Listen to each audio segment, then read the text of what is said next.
Meanwhile, to Fox News Alert, President Trump confirming EU leaders are expected in the U.S. this week after Russia launched the largest attack on Ukraine since the beginning of the war. Chief Foreign Correspondent Trey Yingst is live in Kyiv with the latest. Trey.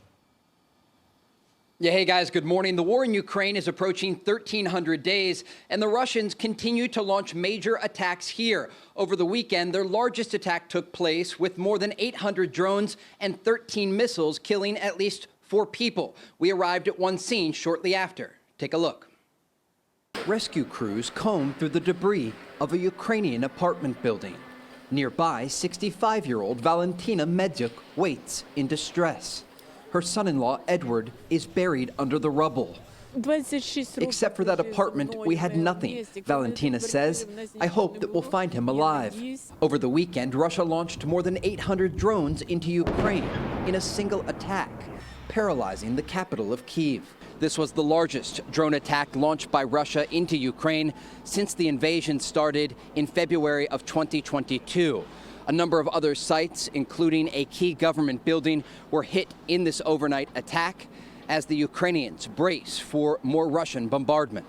Residents here try to make sense of the senseless, as the possibility of a ceasefire remains a constant but fading prayer. I cry because I feel sorry when people die, 86-year-old Tamara says. But we pray for those evil hearts, that God will humble them, that this war will end. President Trump spoke over the weekend, saying he wasn't happy with the whole situation, adding that he'll speak this week with Russian President Vladimir Putin. Guys? It's unbelievable, Trey. So is there a sense that the U.S. and European leaders are about to do something this week because the president indicated that? Yeah, absolutely. There was a major escalation over the weekend. Not only did we see this massive attack against key Ukrainian cities, including the capital of Kyiv, but the Russians hit a government building that belongs to the Ukrainian prime minister, completely destroying the top floor. You could see black smoke rising from the horizon here in the Ukrainian capital. And then European leaders headed to Ukraine this weekend for a security summit.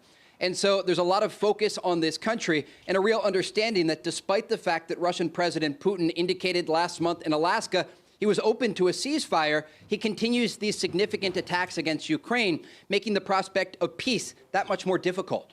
Guys? Trey, the lady that you interviewed, did they ever find her son-in-law?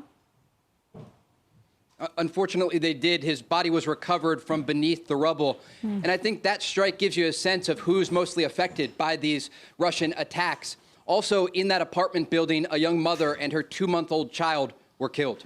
Yeah, Trey, just real quickly, soldiers aren't there, right? This is civilians that they're targeting, right?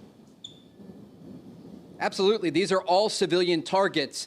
And you have to remember, there's also a nearly 1,300-mile-long front line in the eastern part of this country, and the Russians continue daily bombardment there, displacing thousands of Ukrainians each month. And so as the death toll continues to rise, President Trump wants this war to end, but Russian President Putin continues to push forward in the east and launch these air attacks from all of the border regions next to Ukraine.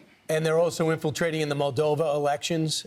So anybody who thinks it stops at Ukraine and this is a problem for Eastern Europe, not us, has really got to get their head out of the sand. Thanks so much, Trey. Thank you, Trey. Yeah. I wonder what percentage of Ukrainians have left, because you would think if they're targeting civilians and your apartment building could be blown up any day, you'd want to leave. You know what, you do, and I'm sure there were people that left. And certainly there's people that don't want to get drafted. I understand that. But for the most part, the Ukrainians are saying, how dare you invade my country? We're here to fight. And head-to-head, army to army, they win.